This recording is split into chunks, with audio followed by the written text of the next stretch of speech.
এই মতুয়া সম্প্রদায় তারা এখন বুঝতে পারছেন যে তাদের জীবন নিয়ে ছিনিমিনি খেলেছেন, একদিকে মমতা মতুয়া, একদিকে আরেকজন মতুয়া, এবং তারা বিপদে ফেলছেন। তাদের যে পথে ওরা যাচ্ছেন তাতে প্রমাণ হচ্ছে তারা নাগরিক নন। উনি 2011 থেকে ক্ষমতায় আছেন, একজনও অনুপ্রবেশকারী উনি খুঁজে পাননি। উনি যদি জানতেন যে পশ্চিমবঙ্গ অনুপ্রবেশে ভরে গিয়েছে 2002-এ, তাহলে 2011-এ নবসিদ্ধ সব অনুপ্রবেশকারী পালিয়ে যায়নি, তাহলে এখানেই আছে ওর মতামত অনুযায়ী। তো তাদের তিনি কিন্তু চিহ্নিত করে আইনি ব্যবস্থা নেওয়ার জন্য কোনো উদ্যোগ নিলেন না। স্যার, এসএসসি টিচারদের পর এবং নন টিচিং যারা আছেন গ্রুপ সি গ্রুপ ডিদেরও টেন্টেডদের তালিকা প্রকাশ হয়েছে, 3512 জনের নাম রয়েছে। কি মনে করছেন, এই তালিকা কি স্বচ্ছ? না না, আদৌ নয়। আমাদের মামলাও হয়েছে, মামলাও হবে। 6000-এর ওপর নাম থাকা উচিত ছিল। আমরা যে সমস্ত ক্যাটাগরিকে বলা হয়েছে যারা টেন্টেড, তাতে যা সংখ্যা আছে সংখ্যা ন্যূনতম 6000 হয়। এবং এই তালিকায় বৃষ্টি মুখার্জি, যাকে মুখ্যমন্ত্রীর ভাইজি বলা হচ্ছে, তারও নাম রয়েছে, তার পরিবারের লোকজন। এতে তো আশ্চর্য হয় কি, আমি জানি না তিনি মুখ্যমন্ত্রীর ভাইজি কিনা, কিন্তু এটা আশ্চর্য হয় কিছু নেই। গোটা তৃণমূল দলটাই তো দুর্নীতির সঙ্গে যুক্ত, ওদের পরিবারের লোকজন থাকবে না, এতে তো অবাক হবে, থাকবেই।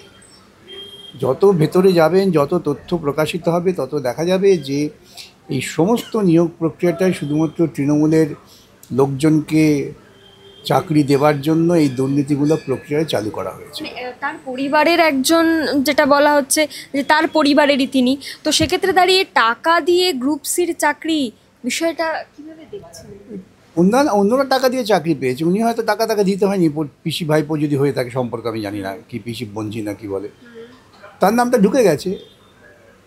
দুর্নীতির পথটা চালু করা হয়েছে, সে চালু করলে তার মাঝখান দিয়ে 2-1 খাতিরের লোক ঢুকে যেতে পারে। যে মুখ্যমন্ত্রী বলেছিলেন যে কোনো রকম দুর্নীতি হয়নি, এই বামপন্থী আইনজীবীরা চায় না রাজ্যের ভবিষ্যৎ, তারই পরিবারের লোক। একটা গবেষণা করুন আপনারা তো এখনও পড়াশোনাও করছেন আমার যত ধারণা, যে 2011 পরবর্তী সময় থেকে আমাদের মুখ্যমন্ত্রী কতবার সত্য কথা বলেছেন বা আদৌ কি সত্য কথা বলেছেন, এই নিয়ে গবেষণা হওয়া দরকার। এই রাজ্যের মুখ্যমন্ত্রী কখনোই সত্য কথা বলেন না, কখনোই তথ্যভিত্তিক কথা বলেন না, সব আবোল তাবোল কথা বলেন। আর কিছু লোক সে আবোল তাবোল কথা শুনে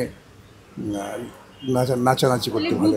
গ্রুপ সি গ্রুপ ডি যে পরীক্ষা হবে, সেখানে সে এই টেন্টেডদের মধ্যে কেউ থাকবে না, এটা তো কোনো। এই রাজ্য সরকারের স্থায়ী নিয়োগ করার মতো কোনো সদিচ্ছা নেই, এবং এরা এই সমস্ত এখনই নিয়োগ প্রক্রিয়া চালু করতে হচ্ছে সুপ্রিম কোর্টের ধাক্কায়, কিন্তু মাথায় রয়েছে আমি নিয়োগ করব না। এই নিয়োগ প্রক্রিয়ার মধ্যে দুর্নীতি এমন থাকবে যে দুর্নীতি নিয়ে মানুষ তো আদালতে আসবেই। যারা চাকরি প্রার্থী, যারা নিজেদের যোগ্যতার ভিত্তিতে, স্বচ্ছতার ভিত্তিতে চাকরি পেতে পারতেন, তারা তো রাস্তায় গুন্ডামি করতে পারবে না, তাদের আদালতে আসতে হবে, এবং আদালতে এলে পরেই আদালত বিষয়টা খতিয়ে দেখলে পরেই পুরোটা বাতিল হয়ে যাবে। এটা ওদের লক্ষ্য। কেন রাজ্য সরকার তো আকণ্ঠ দেনায় ডুবে আছে, এটা বুঝতে হবে। এমন দেনায় ডুবে আছে যে আদালতের খরচার জন্য যে আর্থিক দায়ভার, সেটা নিতেও তারা কুণ্ঠিত হচ্ছেন, পারছেন না। আদালত যখন হুমকি দিচ্ছে আমি রিজার্ভ ব্যাঙ্কে নির্দেশ দেবো যে তোমার সব আটকে দেবো, তারপর তারা নড়ে চড়ে বসছেন। ওদের বিরুদ্ধে বিভিন্ন সংস্থা যে ডিক্রি আছে, আমি কাজ করেছি আমার টাকা পাওনা, তারা টাকা দিচ্ছে না, তারা মামলা করছেন। সেই টাকা উদ্ধার করবার জন্য আদালতে হস্তক্ষেপ করতে হচ্ছে। এবং এই এসএসসির ক্ষেত্রে যখন এই নিয়োগ প্রক্রিয়া হবে না, একাধিক মামলা হবে, তখন তো মুখ্যমন্ত্রী আবারও বলবেন যে আইনজীবীরা এই রাজ্যের ভবিষ্যৎ। উনি বলুন না কেন, উনি তো বলবেনই। আসলে আমি তো প্রথম থেকেই বলছি, ওর প্রত্যেকটা লক্ষ্যই হচ্ছে নিয়োগ করলে সেখান থেকে টাকা তোলে, সেই টাকাটা আসতে হবে, টাকাটা আসার জন্য দুর্নীতি করতে হবে। আর উনি যদি ভেবে থাকেন যে সবাই ওর দুর্নীতির সঙ্গে সহমত হয়ে বসবাস করবে, তো ভুল করছেন। পশ্চিমবঙ্গ এখনও অতটা অন্ধকারে চলে যায়নি যে মানুষ প্রতিবাদ করবে না, দুর্নীতির বিরুদ্ধে লড়াই করবে না। উনি সেটা আশা করেছিলেন, উনি চেয়েছিলেন যে এমন অন্ধকারে নিয়ে যাওয়া পশ্চিমবঙ্গকে যেখানে দুর্নীতি, ধর্ষণ, তোলাবাজি, গুন্ডামি এই সবটাই থাকবে। এবারে অন্য প্রসঙ্গে যাব। এসআইআর বিরোধী মিছিল করছেন আজকে তৃণমূল কংগ্রেস, মেগা মিছিল। মমতা বন্দ্যোপাধ্যায়, অভিষেক বন্দ্যোপাধ্যায়, একাধিক তৃণমূলের নেতা নেত্রী উপস্থিত রয়েছেন। অন্যদিকে তারা আবার বলছেন যে না, তারা এসআইআর চান, কিন্তু বৈধ ভোটার বাদ যাতে না যায়। অন্যদিকে তারা এসআইআর বিরোধী মিছিল। দেখুন, এই অনুপ্রবেশের তত্ত্বটা তৈরি করেছেন মমতা। মানুষকে এটা বুঝতে হবে, যারা মিছিলে হাঁটছেন তাদেরও এটা জানা উচিত। তারা জানি না জানেন কি না, এই অনুপ্রবেশের তত্ত্বটা তৈরি হয় 2002-এ, কিন্তু একটা এসআইআর হয়েছিল। তখন কিন্তু এত হইচই, এত আতঙ্ক, এই সময় গপ্প আসেনি। 2002-এ এসআইআর পর মমতা অত্যন্ত অসভ্যতা করে পার্লামেন্টের বুকে চেঁচামেচি করলেন যে পশ্চিমবঙ্গে নাকি অনুপ্রবেশে ভরে গিয়েছে। তারপরে উনি ক্ষমতায় এলেন, উনি 2011 থেকে ক্ষমতায় আছেন, একজনও অনুপ্রবেশকারীকে উনি খুঁজে পাননি। উনি যদি জানতেন যে পশ্চিমবঙ্গ অনুপ্রবেশে ভরে গিয়েছে 2002-এ, তাহলে 2011-এ নববর্ষে তো সব অনুপ্রবেশকারীরা পালিয়ে যায়নি, তাহলে এখানেই আছে ওর মতামত অনুযায়ী। তো তাদের তিনি কিন্তু চিহ্নিত করে আইনি ব্যবস্থা নেওয়ার জন্য কোনো উদ্যোগ নিলেন না। বিজেপির হাতে এটা অস্ত্র হয়ে গেল। বিজেপি যখনই বিপদে পড়ছে তখনই অনুপ্রবেশের তথ্য খারাপ হচ্ছে। হঠাৎ করে এসআইআর বিহারে চালু করলেন কে? জ্ঞানেশ কুমার। জ্ঞানেশ কুমারকে নিয়োগ করেছে কে? মোদি। তো মোদি যখন দেখলো যে বিহারে তাদের অবস্থা খারাপ, তখন জ্ঞানেশ কুমারকে দিয়ে এইরকম একটা অপকর্ম চালু করলো। বলা হলো যে বিহারে অনুপ্রবেশকারী ভর্তি হয়ে গেছে। এখন যে লিস্ট তিনি বার করেছেন, একজন অনুপ্রবেশকারীকে নাম দিতে পারেননি। কিন্তু এটাকে টিকিয়ে রাখতে হবে। সেটাকে টিকিয়ে রাখবার জন্য, উত্তেজনা টিকিয়ে রাখবার জন্য পশ্চিমবঙ্গের ক্ষেত্রে এসআইআর বলে, আর ভারতবর্ষে বিভিন্ন জায়গায় এসআইআর করবেন। এসআইআর কেন? তোমার তো স্বাভাবিক কাজটা কি? স্বাভাবিক কাজ হচ্ছে 18 বছর বয়স হলে ভোটার লিস্টের নাম উঠবে, যারা মরে যাচ্ছে তাদের বাদ যাবে। এর আহামরি ব্যাপার কি? এসআইআর লাফালাফি করা দরকার কেন? কেন অনুপ্রবেশের তত্ত্ব? অনুপ্রবেশের তত্ত্বকে সৃষ্টি করেছে মমতা। এখন মমতা আর বিজেপি পরস্পর নিজেদের মধ্যে একটা আপাতত মক ফাইট করে দেখাবার চেষ্টা করছে পশ্চিমবঙ্গের মানুষের কাছে বা অন্যান্য জায়গার মানুষের কাছে যে আমরা খুব বিরোধী, কিন্তু ওরা মনে প্রাণে এক। এখন বামপন্থীরা যেহেতু আওয়াজটা তুলেছেন কোনো বৈধ ভোটারের নাম বাদ যাবে না, আজকে সেখান থেকে হয়তো পরিত্রাণ পাওয়ার আশায় বলছেন যে না, আমরা এসআইআর চাই, বৈধ ভোটারের নাম যাবে না।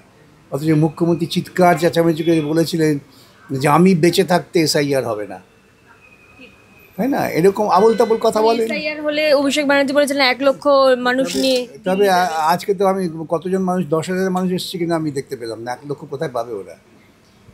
তাহলে এই সমস্ত অনবরত পাগলের মতো উত্তেজনা সৃষ্টিকারী কথা বলে কিছু লোককে সঙ্গে নিয়ে নাচন কাদন যারা করেন তাদের সঙ্গে নিয়ে মিছিল করে ভাবছে আমি মানুষকে খুব বোকা বানাবো। মানুষ ধীরে ধীরে ব্যাপারটা বুঝতে পারছে। এই মতুয়া সম্প্রদায় তারা এখন বুঝতে পারছেন যে তাদের জীবন নিয়ে ছিনিমিনি খেলেছেন। একদিকে মমতা মতুয়া, একদিকে আরেকজন মতুয়া, এবং তারা বিপদে ফেলছেন। তাদের যে পথে ওরা যাচ্ছেন তাতে প্রমাণ হচ্ছে তারা নাগরিক নন, এবং তারা নাগরিক নন এটা স্বীকৃতি ওরা আদায় করছেন। এরপর তাদের উপর চাপ সৃষ্টি করে বলবেন আমাদের ভোট দাও। এই নক্কারজনক অত্যন্ত নিম্ন মানের রাজনীতি এই দুটো দল করছে, এবং করে পশ্চিমবঙ্গের সর্বনাশের যাত্রা শুরু হয়েছে 2011 সেই যাত্রাকে ওরা ত্বরান্বিত করার চেষ্টা করছে। এবং এই এসআইআর এর আবহে সবচেয়ে বেশি আতঙ্কিত আছেন বিএলওরা। একাধিক তৃণমূল নেতা হুমকি দিচ্ছেন যে বিএলওরা যদি আপনার কাছে কাগজ চাইতে যায় তাদেরকে বেঁধে মারা হবে, তাদেরকে বেঁধে রাখবেন, গায়েঘাটাতে আটকও করা হয়েছে। তৃণমূলের হাতে তো গুন্ডামি ছাড়া অন্য কোনো অস্ত্র নেই।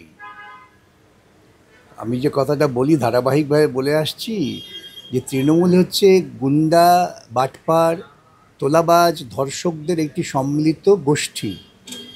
এর কোনো রাজনৈতিক আদর্শ নেই, কোনো রাজনৈতিক কর্মসূচি নেই, এদের এটাই কর্মসূচি।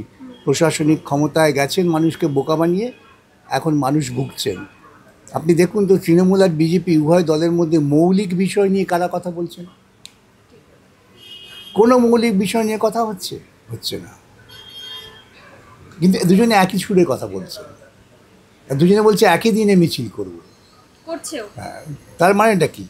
তার মানেটা হচ্ছে যে মানুষের যে মূল যন্ত্রণা, সেই যন্ত্রণা থেকে মানুষকে অন্যদিকে ঘুরিয়ে দাও, আর লোককে দেখাও যে আমরা দুজন মঞ্চে আছি। কিন্তু বুঝতে পারছেন না, যারা যাত্রা দেখতে আসেন তারা পেছন থেকে মাঝে মাঝে হাততালি দিয়ে বলেন এই ওঠ, সেই জায়গাটা পৌঁছে গেছে। এই যে বিএলওরা কাজ করছে তারা তো রাজ্য সরকারেরই কর্মচারী, অথচ তৃণমূল নেতারা তাদেরকেই হুমকি দিচ্ছেন বেঁধে রাখা। দেবে তো বলতে বাধ্য। কেন বললাম না, মানুষ তো রাজ্য সরকারি যে কর্মচারী তাকে দিয়ে আইন মেনে কাজ করতে হবে তা আপাতভাবে। সে যতই চুরি করার চেষ্টা করুক না কেন, সেখানে হয়তো একজন এইরকম ঋষিতার মতো শিক্ষিত মেয়েও থাকতে পারে, তো সে ঘাপ করে ধরবে যে আপনি এটা করলেন কেন। তাই ওদের ভয়। সেই দিনে বলছে ধরে পেটাবেন, মানে এমন একটা পরিস্থিতি হবে, গণ্ডগোল হবে, তখন বিজেপি আর তৃণমূল রাস্তায় চেঁচামেচি করবে, ভাবে মানুষ সবাই এখন বিজেপি আর তৃণমূলের নৃত্য দেখছে। আর এই টেলিভিশন চ্যানেল কেন সন্ধ্যেবেলা বিজেপি আর তৃণমূলের দৈরথ লাগিয়ে দেবে, আর তো কোনো কাজ নেই। এই আবহাওয়া কি বামেরা পিছিয়ে আসছে?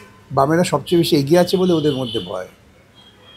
মাটির কাছাকাছি কান পাতলে বোঝা যায় বামেরা আছে, তাই না? বামের কবি বলেছিলেন না, সে কবির লেগে আমি কান পেতে আছি, যে আছে মাটির কাছাকাছি। কান পাতলেই দেখবেন যে মাটির কাছাকাছি বামেরাই আছে, ওরা কেউ নেই। আপনি কবির কথা বললেন, আমি এখানে বলবো যে বিশ্বকবি রবীন্দ্রনাথ ঠাকুর, যার যেটা বাঙালির কাছে একটা আবেগ, সেই রবীন্দ্রনাথ ঠাকুরকে নিয়ে আলোচনা, রাজনীতি করা হচ্ছে। তার আমার সোনার বাংলা গানকে রাষ্ট্রদ্রোহের তকমা দিচ্ছে আসাম সরকার। দেখুন, যারা রাজনীতি করছেন তারা রাজনীতি বোঝেন না, তারা রবীন্দ্রনাথ পড়েননি। অতি বড় মূর্খ না হলে কেউ কথা বলে না যে রবীন্দ্রনাথের লেখা গান সেটা অন্য রাজ্য তার বা অন্য দেশ তার জাতীয় সঙ্গীত করেছে, অতএব রবীন্দ্রনাথ বিজাতীয় হয়ে গেল। কত বড় মূর্খ হলে এই কথা বলতে পারে? বরং আমরা তো বুক বাজিয়ে বলবো যে আমাদের রবীন্দ্রনাথ তো জনগণের রবীন্দ্রনাথ, এশিয়ার রবীন্দ্রনাথ। এখন তিনি বিশ্ব কবি হিসেবে পরিচিত হয়েছেন। বিশ্বগুরু নয়, নিজেকে বিশ্বগুরুর মতো বলেননি, বিশ্বকবি হিসেবে এক আন্তর্জাতিক শিক্ষিত সমাজ স্বীকৃতি দিয়েছেন। সেই রবীন্দ্রনাথের গান, রবীন্দ্রনাথের কবিতা এ নিয়ে যাদের মনে উষ্মা জাগে তারা তো মহাপাতক।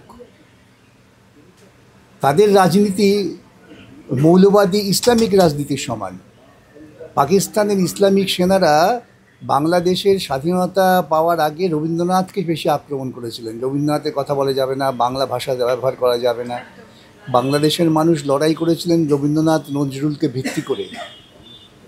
একটা নতুন দেশ তৈরি হয়েছিল রবীন্দ্রনাথের চিন্তার ওপর দাঁড়িয়ে। এগুলো ওরা জানেন না। ওরা মানুষের মধ্যে বিভাজন করতে পারেন, মানুষকে ঐক্যবদ্ধ করার মতো কোনো মন্ত্র ওদের নেই। এবং এটা শুরু হয়ে গিয়েছে। এবং এই রাজ্যেও অনেক জায়গায় রাস্তাঘাটে বেরোলে, বাসে ট্রামে কেউ বাংলায় কথা বললে হিন্দিভাষীরা তাদেরকে বলছেন যে বাংলায় কথা বলবেন না। তার মানে এটা তো একটা খুব পরিকল্পিতভাবে বিজেপি পরিচালিত সরকার হিন্দিকে চাপিয়ে দেওয়ার প্রচেষ্টা করছেন। যদি কেউ বলেন যে বাংলায় কথা বলবেন না, তাকে থাপ্পড় মারবেন। আমি তো আপনাকে বলি, আমার কাছ থেকে বিভিন্ন সময় দিল্লি থেকে, বাড়ি থেকে ফোন আসে, হিন্দিতে কথা বলে, আমি বাংলায় কথা বলি। ওরা বলে আপনি কোন ভাষা? ওদের ভাষায় আপনি কমফোর্টেবল? আমি সব ভাষায় কমফোর্টেবল, কিন্তু আপনি আমার ভাষায় কথা বলুন। ফোন ছেড়ে পালিয়ে যায়। এই বিজেপি তো আবার বাংলা দখল করতে চাইছে। এরা বাংলা দখল করতে চাইছে না, এরা বাংলায় মমতার শাসনটাকে প্রতিষ্ঠিত করতে চাইছে। বাংলা দখল করার মতো মানসিকতা তো বিজেপির নেই। বিজেপি যদি এভাবে তৃণমূলকে সাহায্য করে যায়, তাহলে বামেরা কি আবার আগের জায়গায় ফিরতে পারবে? নিঃসন্দেহে। মানুষের তো মৌ কেটে যাচ্ছে। মানুষ এতদিন গরিব মানুষ মনে করেছিলেন যে দেখুন, আমার কাছে প্রচুর মানুষ আসেন, গ্রামের মানুষ, শহরের মানুষ, শ্রমিক, কৃষক, এসে কি বলেন যে তৃণমূলের গুন্ডামি থেকে বাঁচতে গেলে বিজেপিকে চায়। এই ধারণা একটা তৈরি করা হয়েছিল, বহু মানুষ এই ধারণায় বিশ্বাস করেছিলেন। অনেকে এসে আমাকে বলছেন স্যার না, আমরা তো সিপিএম তো আমাদের প্রোটেকশন দিতে পারছি না, তাই আমরা বিজেপি তো প্রোটেকশন দেবেন না, আরও পেটাবে। প্রথম দিকে তারা বিশ্বাস করেন, এখন তারা ঘুরে এসে বলছে স্যার আপনি ঠিকই বলেছেন, কোনো যাহা বিজেপি তাহাই তৃণমূল, যাদের একমাত্র অস্ত্র গুন্ডামি। আজকে এই যে নিয়োগ প্রক্রিয়ার দুর্নীতি হয়েছে, এই দুর্নীতির সঙ্গে বিজেপিও যুক্ত। বিজেপির যিনি নেতা বা যারা নেতা, তাদের অধিকাংশই দুর্নীতি প্রক্রিয়ার সঙ্গে যুক্ত ছিলেন। গোটা ভারতবর্ষে সবচেয়ে বড় দুর্নীতিগ্রস্ত দল হয়েছে বিজেপি, তার প্রমাণ তো ইলেকট্রাল বন্ড। এবং এমন জায়গায় ওরা পৌঁছেছে যে প্রধানমন্ত্রীকে বাস উদ্বোধন করতে হচ্ছে। আমি এটা পোস্ট করেছি, রাষ্ট্রপতিকে নিয়ে গেছে তারা একটা ফুট ব্রিজ ওপেন করতে। এদের সামান্যতম মান মর্যাদা বোধ যদি থাকতো, আত্মসম্মান বোধ যদি থাকতো, এটা করতো। তার মানে প্রধানমন্ত্রীর বিশ্বাসযোগ্যতা এমন জায়গায় পৌঁছে গেছে, তিনি তা বাস উদ্বোধন করতে যাচ্ছেন। কালকে হয়তো কেউ বলবেন একটা বড় শিল্পপতির টয়লেট আছে সুন্দর দেখতে, সেটা উদ্বোধন করতে চলে যাবেন ভারতবর্ষের প্রধানমন্ত্রী।